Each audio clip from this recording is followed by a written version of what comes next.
let's jump right into the news. Speaking of wrestling, which is on USA Network, which has ordered 4 pilots. It has done just that. All of them from the Universal Cable Productions, which is basically like saying, like, just one guy yelling out the door, "Give us some ideas." That's basically what it is. It's like, same company. There's the first one has the big thing with this is actually on two folds. It is set in the Jason Bourne universe, and it has the Heroes creator Tim Kring, which I may have lost some people there, but he had great ideas. They just didn't get executed, mainly in my opinion because of the writer strike that happened.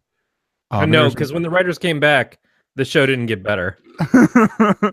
Let's just face facts. Heroes had a really good first season up until the last episode and never recovered. And then they even brought it back years later, and it just was the same dumb shit. It was a hot mess. It was a hot mess because it's like, oh, we'll do superheroes for TV, but we'll do it right, and we'll not fuck up in the way the comic books do. Which is weird because they had some people from comic books actually work on the show, and they just had no fucking clue how to tell a story. Yeah, it's just you wait a few episodes to find powers and like, oh, cool powers, and oh, cool this, and Hero himself is a neat guy, and I like his story a little bit, but you have no place to take it, and in the end, it's all just fucking stupid shit that didn't matter. None of it mattered. It's like, let's give every fucking power to Peter Petrelli and every other power to fucking Skylar, and whoops, like, we don't understand why there's no tension in this anymore. Because it's all bullshit. Yeah. Hopefully this isn't bullshit. Did you name the show? Yeah, no, I didn't. So the show is going to be called Treadstone, and it's like I said, it's about tires. Yes, exactly. No, it's set in Treadstone is the Black Ops covert operation thing that this universe takes place into. And the big thing is it's actually I'll read it right directly from here. It's a covert operation that uses behavior modification protocol to turn its agents into nearly unstoppable superhuman assassins. Isn't that how they're using Facebook right now? That's how Cambridge Analytica is using it. Yeah. Yeah. Well, I mean, as opposed to assassins turning them into Zynga players that annoy me with their fucking memes every day. Yeah. The big part of this is Jason Bourne, the center of the Bourne franchise, was a product of this program. The series follows new sleeper agents all across the globe as they've mysteriously awakened. And as I said, Tim Kring is going to serve serving as a writer and executive producer. Ramin Bahrani will direct the pilot and also serve as an executive producer. Ben Smith and Jeffrey Weiner will executive produce on behalf of Captivate. And Justin Levy will executive produce alongside Bradley Thomas for Imperative Entertainment. All in all, that sounds like really cool. It says Jason Bourne is one of the Treadstone success programs. I assume Jeremy Renner was not as successful, but he was part of that too, right? And so this is going to be about a bunch of other people that are like that get activated and go and do whatever. I assume, again, because this is from the people who brought you Heroes, is that they're just going to get to a point where they say, well, fuck it, we'll follow a person who was supposed to be an agent but then wasn't, and we'll just call it Unborn. And no, that's a whole different show entirely. It's a whole different show entirely that just will never happen because it creates so much controversy. It's a girl who's like, I was gonna go on 16 and Pregnant on TV, but damn it, suddenly there was blood in the toilet. No, man, it's just, I think that this is probably gonna be okay. They've had a few different spy action series on USA, and they're usually pretty good. Even if I don't watch every single one of them, and some of them, like the Michael Weston thing, just went on way too goddamn long because you never learned a fucking lesson. But it was a good show and had good, capable actors in it. So hopefully this can land. I don't know. The Jason Bourne movie just came out last year, right? The last one with Matt Damon. And did it do very well? I don't think it did too well know. Right. So they did the first 3 Bourne movies, which was like, oh great, we've got a really good trilogy. And then they said, oh, we're gonna relaunch with Renner. And people went, Hawkeye? And which I like Jeremy Renner quite a bit. I liked him on The Unusuals, an ABC series that he did before he took off into film. I think before The Hurt Locker, actually. But that didn't seem to do a lot either. And so are people just jumping up and down for more Bourne-related properties, especially when Damon isn't even involved in it? I think the big thing with that one is the fact that it's a universe where like they're using Jason Bourne as the hook as getting eyes to this show. So it's like Agents of S.H.I.E.L.D. Yes. In that regards of yes, they're using the Avengers to get the eyeballs to to it. But then what I think is going to keep it is the fact that there's going to be really compelling storytelling. Because with what it sounds like it's a little bit of mixture of the Bourne movies, obviously, with Sense8. Like so what Agents of S.H.I.E.L.D. should have been. Yeah. Where like the agents are all activated from around, it says around the world, or awakened as it says, and then the hilarity ensues. So the things will happen after that of figuring whatever it means to be awakened. So they're gonna then have to do these missions and stuff like that. I don't know. It sounds it does sound a little bit expensive. But I mean, all in all, honestly, they will probably do what they did with Covert Affairs, where they're going to take film a lot of it in where it's supposed to be set in DC or whatever, but they're going to film it in Toronto to cut the budget and all that stuff. The next one is called Briar Patch. This is based on the Ross Thomas novel of the same name, and basically the show follows Allegra Dill, an investigator returning to her border town Texas home after her sister is murdered by a car bomb, and she begins to find that her hometown is just as corrupt as when she left and stuff like that.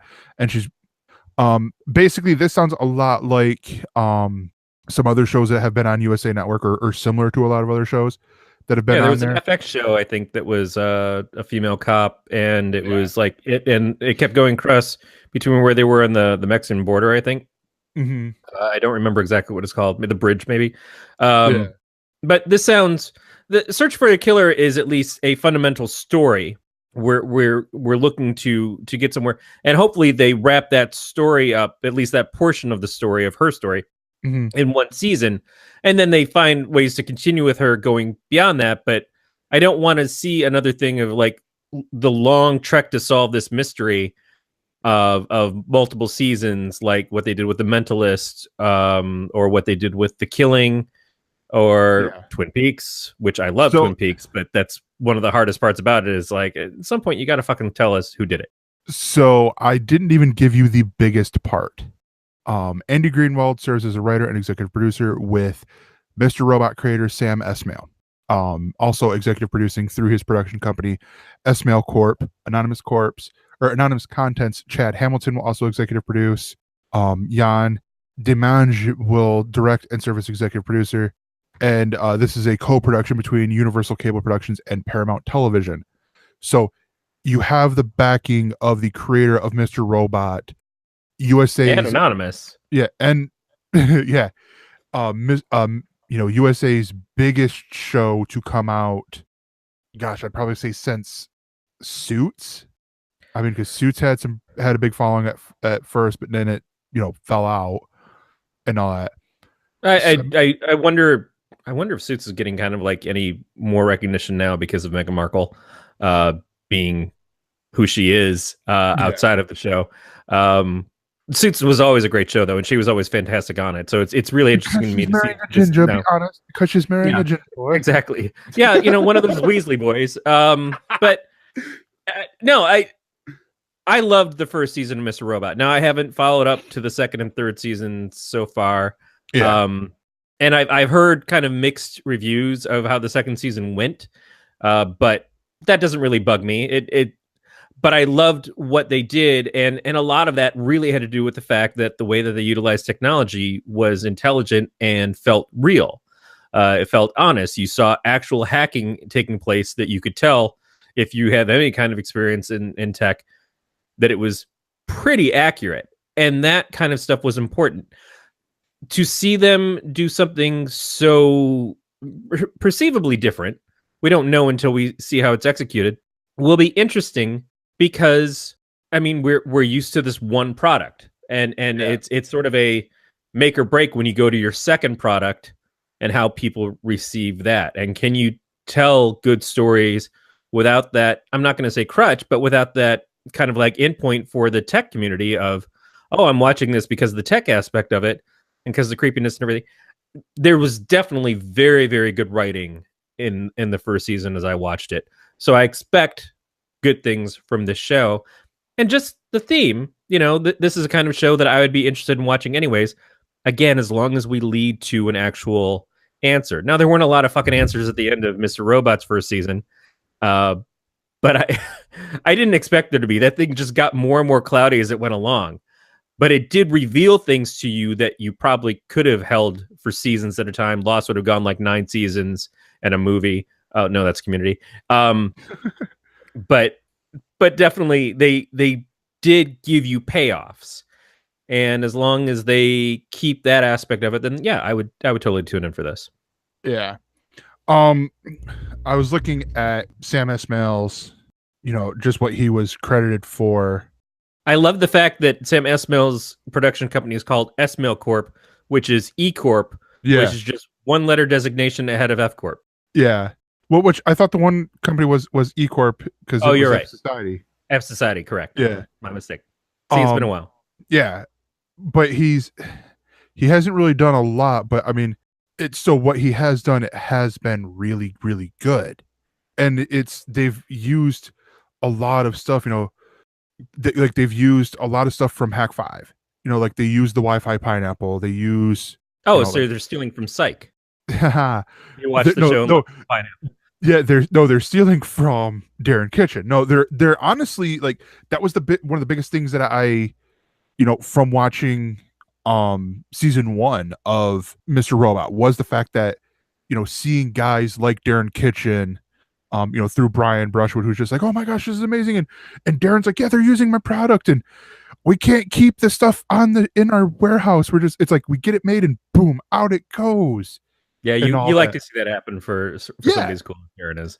Yeah. And I mean, it was also from the fact that like, I know the basics, and I mean the basics of like the hacking stuff. And it's like, hearing that nobody hacks in BASIC anymore, man. That's old Commodore technology. True. But hearing, people like Darren who know, a lot more of the cybersecurity say how accurate it is. I'm like, all right, yeah, they've done their research more than just this is one of my favorite things I heard from the writers of House, where they would write the script and they literally just write medical when they were doing medical terms. Yeah. And all that, and then have a consultant come in and go, well, you should use this one, and then it would do this and that, blah blah blah, and all that. But yeah, I remember writing up a program actually on my Commodore 64 that was meant to emulate what they did on the old 80s show Whiz Kids, which is when you would see somebody typing stuff on the keyboard, and there would be no correlation between what they were typing and what was showing up on screen. But what they would do is they had a program, and the program would type the text up on the screen. No matter what key they hit, it would type the next letter in what was supposed to be coming up. And I remember writing a program, probably like I got it out of family computing or something, that did that. And like the hours that I spent sitting there typing all the code up to do it. But it was just so cool to me to be doing something that emulated a show that I watched on TV. And that's just as a little kid, not something that I made myself. So the idea of being a person who's made a product, and to get that kind of recognition of your product being good to the point where the show wants to use it. And then on top of that, have the show's success lead to your product being sold in a higher number. That's amazing. Yeah. And we got off a little bit on there, but the third show that we're going to talk about is Dare Me. This is based on the novel of the same name by Megan Abbott, who will also serve as executive producer alongside Gina Fator, Peter Berg, and Michael Lombardo through Film 44 alongside Sarah Condon and Karen Rosenfeld. Now, this is, in my opinion, from what it sounds like here, a little bit of a departure from typical USA shows. It's a good departure, but it's not the typical, or at least what I would expect from them. The series, it dives into the cutthroat world of competitive high school cheerleading in a small Midwestern town, through the eyes of two best friends after a new coach arrives to bring their team to prominence and all that. So it to me screams like, okay, this could have went down the road of, and of course, obviously without reading the book there, without reading the novel this is based off, could have been on, like CW before they did Arrow, when they did, TV shows like Hellcats, or Freeform. It could have been like one of those avenues. It could be close to a Friday Night Lights type of thing if it goes high drama. If it goes young drama, or even dramedy, if it does something of like the what was the one about the doctor and his brother that were living in the rich man's house? Oh, Royal Pains. Royal Pains. And then there was the woman who became the football coach. Her show was kind of in that same kind of taste. You mean that she became the football psychiatrist? Necessary. That's what it was. Yeah. Yes. It could lean into more of that kind of feel, not being a super serious drama show or high action show, but something where it's got the characters that you just kind of deal with every week. The only difference is that in both those things, they had the new problems that would show up every week. That would be the episode's key, and then you get the character stuff around it that would just develop as the season went on. Yeah, no, yeah, definitely. And then the final one for this article is Erase. Now, start right out with this. This is the one that I'm like, okay, yes, I want to talk about this article because of this show. It's created by Denis Leary along with Alex Carey, which I don't know if Alex Carey was with him on Rescue Me, but it sounds a lot, and like we might go down that Rescue Me type show territory. This is set to be a dark comedy about a dirty ex-cop who decides to do the right thing and bring down his complicit superior officers. But his best weapon in this battle, a photographic memory, is suddenly compromised by symptoms of early onset Alzheimer's. So now it is So Alex Carey worked on Homeland, worked on Lie to Me, worked on Legends, which I've never actually heard of, and the Taken TV series. Okay. Yeah. And then, and worked on In Plain Sight, which I remember as the USA show. Yep. The In Plain Sight, I don't think did too well there, but still, I mean, it's, a lot of other great things that he's done. 5 seasons, man. Oh, no, wait, hold on. In Plain Sight, what one was that one? That was the I think she was a ranger, her and her partner. Oh, yeah.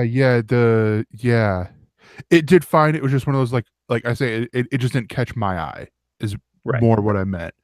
But no, yeah, this seems like really cool. Denis Leary is going to be starring in this as the lead character, Donald O'Neill. And it sounds really cool. Like, it reminded me a little bit of, like, of Psych, where he's got the photographic memory, much like Sean Spencer did, but going obviously way darker than what Psych ever did. And also bringing up the fact that he's got Alzheimer's. He's got early onset Alzheimer's, which is going to play probably big the longer the show goes. Like, if it makes it through. And a dirty ex-cop is kind of par for the kind of character that Leary plays well. He's never really the best guy in his shows. He's always a little underhanded, underserving of others, but in his heart, he's not an awful person. He just is greedy. He thinks with his dick too much, whatever it may be. He's not from the Shield, but he's not exactly, your goody two shoes cop either. Yeah. So that's it. And then they come out of the cave like Jesus. Woo! That's it for those. I mean, honestly, USA's doing more, and I think this is Suits' last season. They've made it sound like Suits may continue, but it's going to be the last season for two of the main characters from it. Yeah, because Markle's retiring. Yeah, Meghan Markle. She's like, I'm done with acting, because she's gonna be, just Princess Meghan or whatever her title will be over, when she's done when she gets married to Prince Harry in like a month. I think it's in May. I don't know. I haven't watched enough BBC America to see the advertisements of the royal wedding. It's like, so you're re-airing Kate and Prince William. but yeah, so I mean, and honestly, it is good to shake things up a little bit, with these shows, especially, I mean, if it gives breaks for shows like Mr. Robot, to where they're not, constantly having to put stuff out, to fill in gaps or stuff like that, to where we can get a little bit of a break, to where, they can catch up, fully plan out where they want to go. I don't know. If it means that I don't have to see so many goddamn Chris Lee episodes and Chris Lee's talk show, then I don't know. Oh, God. Like, man, that's a rough choice to go with, USA. Especially where it's like, I feel like from watching the advertisements from, this week with wrestling, where they had their, they have one of the songs that it's like a popular song. And I'm like, wait, are they cousin Olivering this? That means when I got one more season, yes. Because like they got like this little black girl, I think that they adopted or something. And I'm like, so they're bringing in this little kid because they need more, ratings or whatever. All right, cool. This means that they're panicking. It means we're almost done with this nightmare. One would hope. Yeah, but speaking of renewals, we have a little twofer here. The first bit is that Jessica Jones is officially returning for season 3. This is where I admit I have not seen season 2 yet, and it is because there's a lot of stuff on. There is a lot of stuff on. I sat through season 2. I can't remember if I watched it in one weekend or over 2, but I went through it pretty fast shortly after it came out. So probably not the first weekend, but in the first month, I think I sat through the whole season. It's good. It had a lot of things that it wasn't going to be able to do, which is one, with the excellent villain that they had in the first season, they weren't going to be able to land at that same point. And definitely as far as villains go, I had some problems with the choices that they made, but that was in the ideas. The execution, the long term of it, I think turned out pretty good. At the point when they introduced the villain, I didn't have a lot of interest. Then they gave us information as to who the villain was. I was like, oh, Jesus, are they really doing that? And then what happened with the story after that was actually quite solid, and I liked most of it. I didn't love how it kind of became very pat and how it ended. And man, I didn't really dig Patsy this season. I think they did a lot of stuff with her character that just didn't feel right and had terrible motivations. In the end, I hope it leads to a really good third season. But this one was far more up and down for me than the first season was. But that's to be expected. The first half of Daredevil season 2, I thought was great with all the Punisher stuff. And then they went to the Elektra stuff, and I was like, this is awful. Yeah. I have no interest in this. And what a weird twist to take. Luke Cage, same sort of thing. First half of the season was just great. And then the second half of the season went to a really stupid, over-the-top villain that just tore away all of the goodwill that I think the first half had built.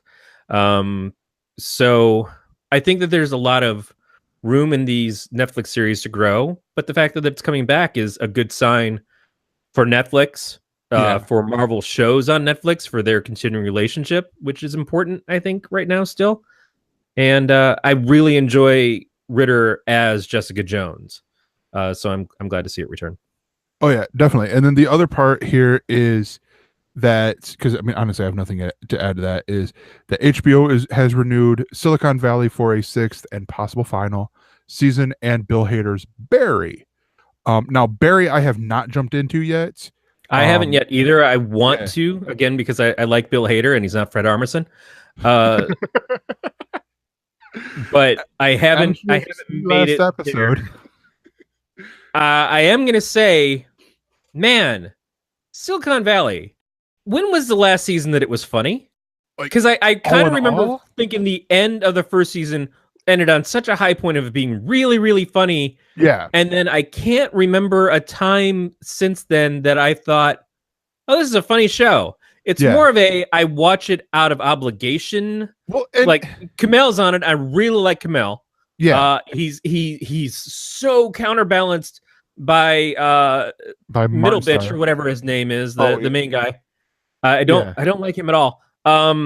And it seems like the show is more about watching these guys just make shitty fucking decisions the whole time. And I have no way to root for them at this point. I don't like any of them. I just kind of like, I watch along and I keep hoping that it'll be humorous at least. And unfortunately, the funniest one on the show was probably TJ Miller. And now he's hilarious in new and exciting ways on trains. But I feel like I need to watch the show because of the subject matter, because of the little in-jokes about tech are good. But for the most part, the funniest things about it are so few and far between. Yeah. That it's just torture at this point. It's not Heroes torture, but it's not good. Yeah, I mean, I think for me, part of the humor is the fact is the Martin Starr and Kamel's characters. Like they're like the episode, what was it? Not this past Sunday, but the Sunday before, where Kamel's character got a Tesla. Yeah. Where Dinesh got a Tesla, and then Martin Starr's character ended up getting an electric bike that looked like it belongs at Burning Man, and all that, like that. Gilpo the anarchist versus Dinesh the I'm just gonna say anti-socialist because he has no social game at all. I enjoy them. I like the COO of the company. I think because he's just so sweet, but the main guy is just so terrible and brings nothing out in me. It's like I want to see him get shot in the face. I want to see like the original ending of Clerks with him is he's just sitting in his office like doing some dumb coding dicking around shit and not making his company succeed at all. Like I just go fucking die in a Verizon commercial. I don't want you to die. I'm literally being very, very facetious. But the character is just driving me up. Because it is one of those things that you see here, like for me watching it, you see the fact that you have Richard Hendricks, who is very self-destructive with how he, and of course, Middleditch is an actual VC now. I mean, good God, if I had a bunch of money, I could become a VC. I mean, it's not like it's that hard. Venereal challenger? Venture capitalist. Okay. And here we have to point out that this is a company that a lot of people love. Yeah. I love it. And the annoyances that I have with this character are kind of like what I felt with Michael Scott on The Office, is that just the wrongness, the just blatant ineptitude, and how he just continuously fucks things up worse and worse. I didn't really love The Office, and certainly some of the episodes were way worse for me than others. As much as I like some of the other people in the room, like that character being the focus, and what they went to after Carell left to Ed Helms, and Helms' character being even worse in that way. Like, but those are shows that are successful. So there's just a type of show that I don't like. And this appears to be it. But I still feel like I haven't seen something truly funny since that first season. And it's kind of like it's riding high on something that it did well once and hasn't improved on or matched since. Like, do you feel like there's been just like laugh out loud, hilarious moments like that lately? With Silicon Valley, what I'll say is last season, so season 4, it was watching it was like watching the self-destruction for me was funny because no, it was season 3, season 4 where it was like watching him self-destruct, just full on shoot himself in the fucking foot. But that's all he does. Yeah. Like that part. It's the Michael Weston thing over again. Yeah. It's like at some point I just get burnt out on it. If the character can't learn, or if it's his only shtick, then it loses something to me. The hot dog, not a hot dog. That's funnier because it's a real app that they turned it into an actual app. Mm-hmm. The taking over the refrigerators thing is like mildly funny because again, it's the technology stuff. But I don't see the humor in the characters. For the overarching thing, you don't see the humor. Yeah, and where it's like even now with Jin Yang, it's sort of like, oh yeah, like of all the things that we had to lose in the show, we keep Jin Yang. Yeah, like, where it's like Jin Yang is honestly just an asshole in there, and I mean, yeah, he has his funny moments, but his funniest moments were playing off of T.J. Miller. Those were his best moments. Now it's just he's an asshole. Yeah, like, it's like the Tonight Show if Johnny Carson left and Ed McMahon was still just sitting there in the chair doing his thing, doing an empty Carson chair. No, exactly. And it's just like, I mean, like I still like the show. Don't get me wrong. It's just I feel like they can do, like there's a quote in the article from Mike Judge that he gave last year to your last summer to the Hollywood Reporter, and he goes, season 5 would be the second to last. Yeah, that's how we were talking when we were setting up this season finale, talking about season 4, just to help us in the writing. But you never know, it could be that it gets to 6 and someone has some idea. That's the only reason that's the only way I think that it does stay on, is if they have some idea that changes up a lot of things in there. Well, because they haven't had any for the last 3 seasons, but okay, maybe just hope for the best. This is we should just call ElseNerds Corey shits on everything, because that's I don't mean to. You enjoy it. I want to enjoy it. That's the thing, is I'm desperate to enjoy this show. No, yeah. There are shows that I know are just not for me.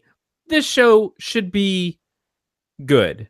Well, and it frustrates me that I don't feel that it is. Yeah, and here's the thing. Beat's given us a lot of great bits in there. Like he says, the Bitcoin fluctuations where they had the song kick in. Yeah, the Napalm Death song. I don't know that it was that great of a bit. But here's the thing. It's a great bit. I'm in a room full of tech people. I leave the computer on. Nobody knows how to unplug the speakers from my fucking computer when I'm not there. Yeah.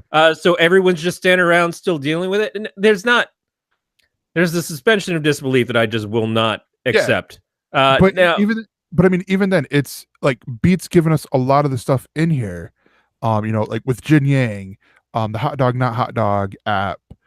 A lot of it is either little bit jokes or it's a B plot. It's not really the A plot that is what you're getting at, because it's right. Trust me, I still enjoy the show. It's just I see where you're coming from, because I've had those thoughts in my head this whole time, and it's like I'm like, it's the car crash thing. It's like, I'm watching this guy, in a car crash, and he's just crashing over and over and over again. At some point, you would think I would be like, okay, I'm done watching this car crash. I'm gonna go over here, and yet I haven't. Yeah, and that's pretty much it. There's a thing called hate watching. I don't hate watch. Yeah. I'm not watching the show because I despise it. I don't despise it. I certainly dislike certain aspects of it or certain characters in it. Yeah. Maybe more than mildly. But I know that there's something that could be there, and I know that with the people involved, it could be and has been a funnier show. I just, it kills me when I see something labeled as a comedy and it doesn't do anything to try to be funny. Yeah. Because just what are you? Now, do you think that Silicon Valley would have went down a whole other path if the actor who played Peter Gregory didn't pass away? Probably. Yeah. But you look at what they're doing right now is we're underutilizing characters that are there. Yeah. You know, I see Amanda Crew in the credits every week, and I want her to be a part of the show like she's credited. She's never in it. Yeah. She was in never in it. She was in episode 2 this so far. Yeah, and this show still doesn't have any intention of having female characters be a real part of it, which is also incredibly frustrating. Yeah. It's like, man, I've watched enough Kevin Smith movies. I can sit and laugh at 2 hours of dick and fart jokes, or I can do that on my own podcasts. And as a person who's in 3 podcasts that unfortunately don't have any female co-hosts, I know I can't throw big stones at this without someone saying, "Oh, there goes your testicles, huh?" So yeah, but the show should be better. Yeah, and the show has enough talented cast that it could do better. And I think the audience deserves better. That's me. The final news story that we have here is one that I respect. You know, it's about a group that I respect for what they've done. You know, there's a lot of people. We wouldn't have a lot of skits that we have on SNL if it wasn't for these guys here. You know, and the fact that the headline is what caught me, and I'm like, wait, what? And that's Martin Scorsese is directing a SCTV reunion special for Netflix. It's going to be a documentary, you know, like one of those, the traditional that you would see on NBC, like, oh, it's Friends 20 years later, and you know, here's, you know, blanking on names now. It looks like they might be bringing back Mad About You. Yeah, but that's rumored right now. Yeah, but it's not a we're bringing it back. It's here's the actors, you know, sitting there talking about the various things is what this is. But so we were talking a little bit about this before the show that you did watch SCTV. I've only seen bits of it. Yeah, okay, audience, take bets now. Is Corey gonna shit on Martin Scorsese? Is Corey gonna shit on Martin Short? On Andrea Martin? There's so many Martins to choose from. What is Corey gonna rant about needlessly for 5 minutes like we give a fuck? No, I liked SCTV. Yeah. It was always kind of also ran to SNL for me because it's Canadian, and so it didn't get the same recognition. It's Canadian here in the States. No, here in the States, it was not the same giant hit here as that was. It's kind of like the Frantics or Kids in the Hall. Although definitely by the time that I was age appropriate for some of these sketch shows more, Kids in the Hall was in that perfect landing place for me, that it was just, oh wow, this is fucking amazing. And later on The State as well. But absolutely a lot of great people involved in this, people that you see still today. Catherine O'Hara and Eugene Levy, who are after multitudes of things with Christopher Guest, they're doing Schitt's Creek still, so very relevant. Andrea Martin is on that Tina Fey show that I don't watch. Yeah. Great news, yeah. Dave Thomas shows up in things all the time. We get classic people like who sadly passed away, like Harold Ramis and John Candy, or Rick Moranis, who just let his career die. It's a lot of amazing comedians, actors who all did stuff like this. And of course, you, as a kid, I've watched Strange Brew like 1 billion times with my friends. It was unendlessly funny in a way that I can't even explain why it was so funny to me, because it was about beer drinking and just being weird. I don't know why that was hilarious, but it was. So I'm excited to see this. Like, I'm excited to see a reunion of Monty Python. When they have one of those times when the groups just get together and they just sit and they chat and they tell jokes in front of an audience and reminisce about the good old days. Yeah, I'm totally into this. So, Corey, you have a month right now before they do the filming of it. They're going to do the filming on Sunday, May 13th at Toronto's Elgin Theatre at an event titled An Afternoon with SCTV. It'll be moderated by Jimmy Kimmel. So this is going to be like what a lot of the stuff that they're going to be covering for the Martin Scorsese movie. So I mean, it You sounds couldn't like afford Colbert? No. But no, honestly, I look at this and I do have respect for it, because I mean it's where it's this is where the point where I make you feel old, because it was, with this, when this came out, it was, I believe, before me. 1976 is when SCTV premiered, in premiered. 81, and then became Yeah. SCTV Network in 81, and then SCTV Channel came out in 83. Yeah. So all that before I was born. All that is Nickelodeon. That was strictly a 90s thing. No, all that I was actually alive for. That was my first thing that I got into with that. So I've been following Kenan Thompson for a good while. That so as this sentence is coming up, like, that sounds more creepier than you think it is. But no, I've been a fan of Kenan Thompson's career for a lot longer than a lot of other people, because I grew up watching him on all that, and then the Mighty Ducks and all that. But I say this as Second City Television, all the stuff that came out with, all the iterations were before my time. By the latest one by 6 years. And sorry for making you feel old. But no, it's like, I have respect for it, because growing up, one of my favorite shows was the Red Green Show that we had here on PBS. Because we lived here on the border, like one of the border states with Canada, that we got, it's like, hey, here's Red Green. Where I think, like, if people in Arizona, I don't think they really got the Red Green Show. Yeah, anytime someone's talking about Polka Dot Door and shit, and I'm like, oh yeah, Mr. Dress Up, and they go, what the fuck is Mr. Dress Up? You dick. Yeah, you Mr. Dress Up was awesome. But no, yeah, so it's, don't armison me, motherfucker. I didn't. I hated you because I did the Bill Hader, the Californians. Right. That's him. That's him doing that intro part. So I didn't armison you yet. But yeah, honestly, this sounds really cool.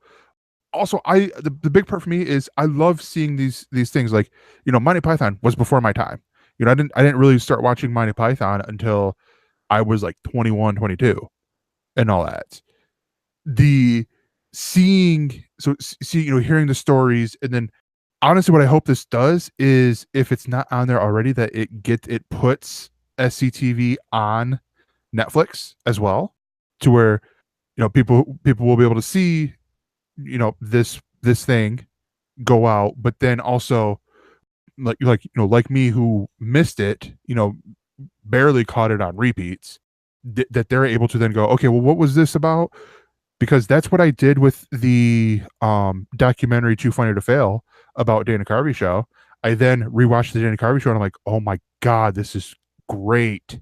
And all, I love the Dana Carvey show, but at the same time, it's like, and I feel like there's a lot of other young comedy fans that would be like that. Yeah, another thing that you also have to look at is, because of the time that it was filmed, produced, and everything, is, do the jokes hold up the same way? Some of them are timeless. A lot of them aren't. It's like watching old Saturday Night Live episodes.